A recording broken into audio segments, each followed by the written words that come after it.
It seems like landing a government contract is getting harder and harder, especially for small businesses. Yeah, it really is. The competition is, it's definitely fierce these days. And budgets, well, let's just say they're tighter than ever. Absolutely. You can't just sit back and wait for those RFPs to, magically appear anymore. Right. You gotta be proactive, strategic, and it all starts with, really understanding the power of sources sought notices. Okay, so break that down for me.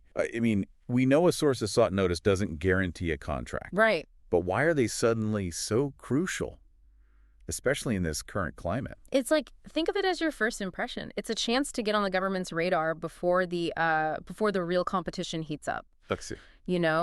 It's an opportunity. You can showcase your expertise, provide feedback. You can even influence the direction of a project. So it's not just about gathering information. No, no, no. It's about making a statement. Exactly.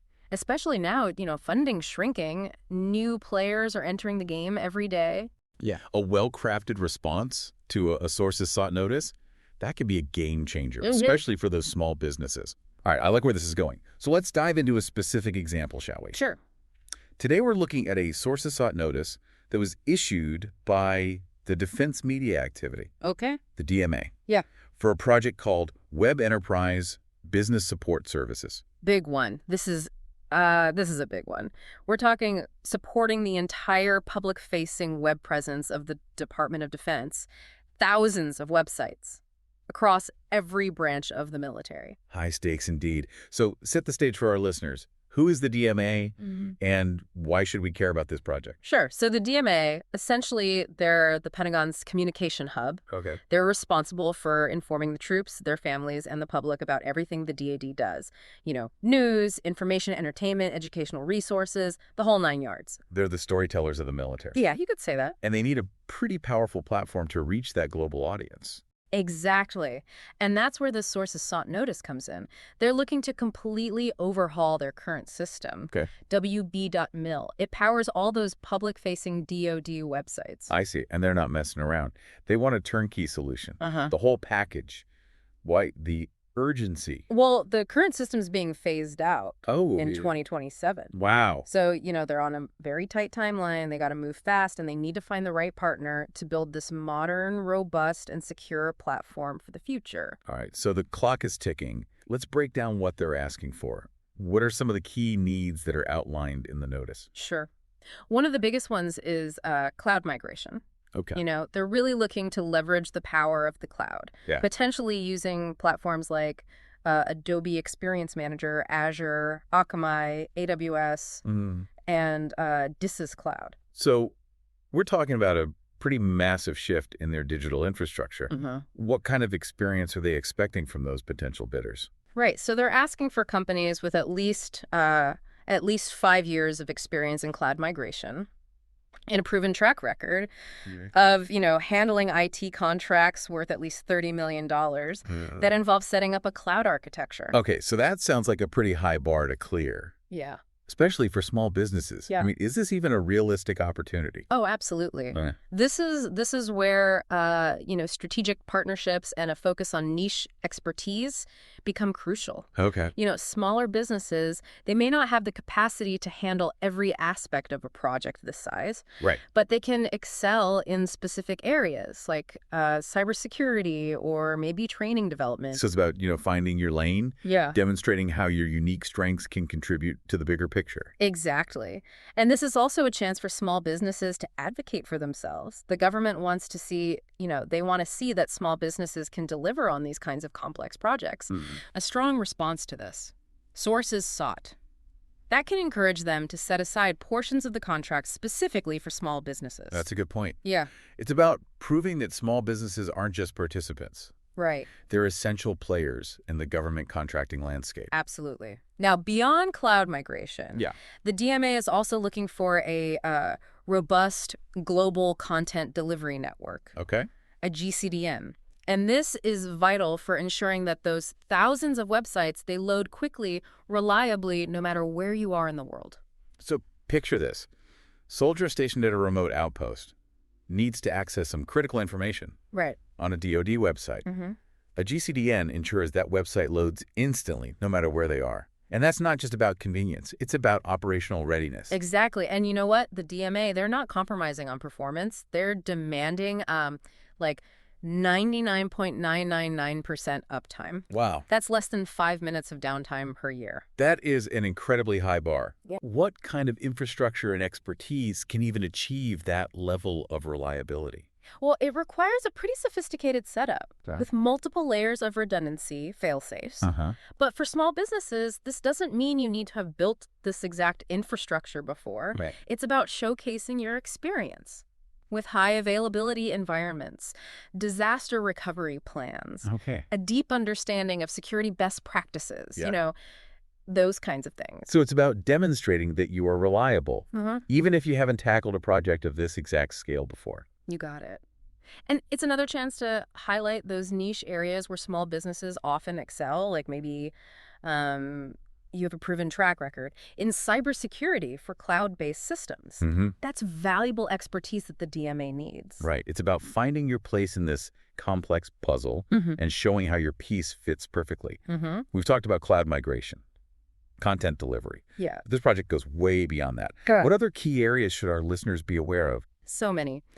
They're also looking for expertise in migrating all those websites from that old system to the new one, managing the infrastructure to keep everything running smoothly, developing and enhancing the content management system, CMS, ensuring rock-solid security that meets all those, stringent DoD standards, providing data analytics, insights, keeping the project on track with, expert program and project management, offering 24/7 help desk support for all those WEB.mil users. Wow, it's a lot to handle. It sounds like they're basically looking for a one-stop shop. Yeah. For all things WEB.mil. Pretty much. How can a small business even wrap their heads around all of this? It can feel overwhelming, I know. Yeah. But remember, you don't have to be everything to everyone. The key is to focus on your strengths and be strategic about the areas that you choose to highlight. So for a small business, it's not about trying to check every box. Right. It's about making a strong case for the boxes you DO check. Exactly. And that's where the feedback aspect of the sources sought notice comes in. You can use your response, to suggest ways to structure the project that might be more accessible to small businesses, like breaking it down into smaller, more specialized contracts. Okay, so you're not just responding to the government's needs, you're shaping the conversation, creating opportunities. Yeah. You're demonstrating that you understand their goals while advocating for, the value and capabilities of small businesses. Okay, so we've laid out the scope of the project, the key needs, the opportunities for those small businesses. Yeah. But what does it all mean? What are the biggest challenges the DMA is facing with this? And how can potential bidders address those challenges in their responses? I think one of the biggest challenges is just the sheer scale and complexity of this whole undertaking. We're talking thousands of websites, ensuring near-perfect uptime, meeting incredibly high security standards. Right. It's a logistical and technical feat. So bidders need to convince the DMA that they can handle that kind of pressure. They do, absolutely. And that goes beyond just, listing your past projects. Right. It's about showcasing your understanding of the risks involved and your ability to mitigate them. It's not just about what you've done, but how you think. Yeah. How you plan. Yes. How you adapt to challenges. Exactly. And this is where even small businesses can shine. They can demonstrate agility, innovative thinking, a commitment to exceeding expectations, which can be very appealing to, to a government agency facing a complex challenge like this. So this sources sought notice. Yeah. It's not just a request for information. It's an invitation to impress. It is. And for small businesses, it's a chance to make a bold statement. We're here, we're capable, and we're ready to be your partners in building the future of the DoD's digital presence. All right, that's a powerful message, and I know we're just getting started. So what are some specific steps that businesses can take to prepare a compelling response? We'll dive into that right after a quick. You know what? Let's just keep going. Okay. I want to roll. First step is to really dissect that notice. You know, it's like a treasure map. You got to find all those clues hidden within those requirements, specifications.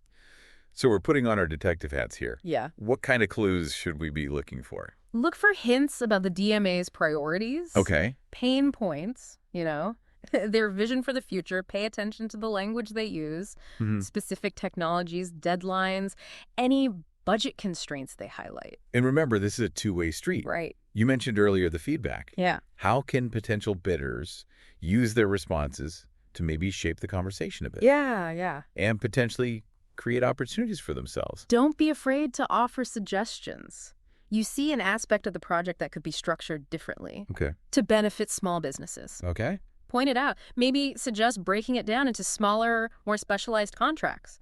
Yeah. Propose some alternative approaches, Leverage those unique strengths of smaller companies. So it's about being proactive, Uh-huh. not just reactive. You're not just answering their questions. No. You're engaging Yes. in a dialogue, showing them you're thinking critically, Uh-huh. bringing some valuable insights to the table. Exactly. And don't forget, they provided that contact information for a reason. Right. If you have any questions, need clarification, reach out to them. They want to hear from you. It's all about building that relationship early on, Mm-hmm. demonstrating that you're not just another vendor, but a potential partner Yeah. invested in their success. Right. No, once you've analyzed the notice, Yeah. gathered all the intel, Uh-huh. next step is to take a look in the mirror. Oh, Assess your own capabilities. Honestly, objectively. so this is where that self-awareness comes into play. Right. Knowing Huh? what you bring to the table Mm-hmm. and what you might need a little help with. Exactly. Identify your strengths, Oh, yeah. areas of expertise, proven track record. Acknowledge any limitations, too. Maybe you've got this stellar team of cloud security experts, but you lack experience with large-scale website migration. That's okay. So how do you bridge those gaps? Strategic partnerships. Okay. Don't be afraid to team up. Find companies that complement your strengths. You find a partner who specializes in migration. You focus on security. So it's about building a powerhouse team Yeah, that can tackle that project comprehensively. exactly. And this is another area where small businesses can really shine. You form these strategic alliances. Yeah. You can demonstrate that same level of capability and expertise as the larger companies. It's a reminder that in government contracting, collaboration is key. It is. Now let's talk about crafting that response. Okay. What are some tips for writing a compelling narrative? Something that's going to grab the DMA's attention, Mm-hmm. make them want to pick up the phone and give you a call. Okay. First and foremost, be clear, concise. Okay. They're going to be reviewing a ton of these. Make yours easy to digest. Use strong language, bullet points, visuals to highlight your key strengths and differentiators. So it's like writing the perfect dating profile. You want to stand out, make them swipe right. Exactly. And remember, storytelling is powerful. Don't just list those accomplishments. Weave them into a narrative. Showcase your passion, your expertise, and your understanding of the DMA's mission. So it's not just about what you've done. Right. It's about how you did it and why it matters. Exactly. Help them visualize how your solutions will solve their problems. Help them achieve their goals. And don't be afraid to inject some personality. Right. Let your company's culture, values shine through. So it's about striking that balance. Yeah. Professionalism and authenticity. Uh-huh. You want to come across as competent, experienced, Right. but also relatable, approachable. Exactly. Now let's talk deadlines. Remember, the DMA, they're on a tight timeline. Right. They need to move fast to get this off the ground. Procrastination is not an option. Nope. What are those key dates that bidders need to have etched into their calendars? The deadline for submitting questions is January 6th, 2025. And the deadline for responses, January 27th, 2025. So we're talking about a very short window here. Uh-huh. This is not the time to sit back and wait. Absolutely not. If you're serious about this, you need to start gathering your information, assembling your team, and crafting that response now. No pressure. Yeah. But seriously, this is a chance for small businesses to make a real impact here. Yeah. The DMA, they need innovative solutions. They do. And smaller companies are often the ones driving that innovation. That's right. Don't be intimidated by the size of this thing or the competition. This is your chance. Showcase your agility, your creativity, your commitment to supporting the mission of the DoD. And remember, even if you don't end up winning the contract, Yeah. the process of responding to a source's sought, Uh-huh. incredibly valuable. Absolutely. It forces you to think strategically. Okay. Assess your strengths and weaknesses. Yes. Refine your communication skills. It's an investment Yeah. in your company's future, regardless of the immediate outcome. Exactly. Continuous improvement, building those relationships, positioning yourself as a reliable, innovative partner for the government. Before we move on, final part of our deep dive here. Okay. I want to leave our listeners with one final thought. All right. Don't underestimate the power of your voice. The government needs to hear from small businesses. They need to understand your capabilities, your perspectives, your commitment to supporting their mission. That's a great point. Too often, small businesses, they assume they can't compete with the big guys, so they don't even try. But the truth is, the government, they're actively seeking out that small business participation. They recognize the value, the innovation that smaller companies bring. So it's about proving that small businesses are not just participants. Right. They're potential leaders. Yes. A well-crafted response to a sources sought notice, it can be a powerful tool for advocacy. It can encourage the government to structure those contracts, make them more accessible to small businesses, opening up those opportunities, set asides, specialized contracts. So it's about being strategic, persuasive, demonstrating that small businesses aren't just filling in the gaps. Right. They're driving progress in government contracting. Absolutely. And remember, even if you don't get the contract, responding to that, sources sought, valuable learning experience. Absolutely. It forces you to sharpen those communication skills. Refine your business strategy, deepen your understanding of the government's needs. It's an investment in your company's future, regardless of the outcome. It is. To all our listeners out there who are ready to dive in to this world of government contracting, or maybe those who are feeling a little intimidated. What's your final piece of advice? Do your research. Be bold.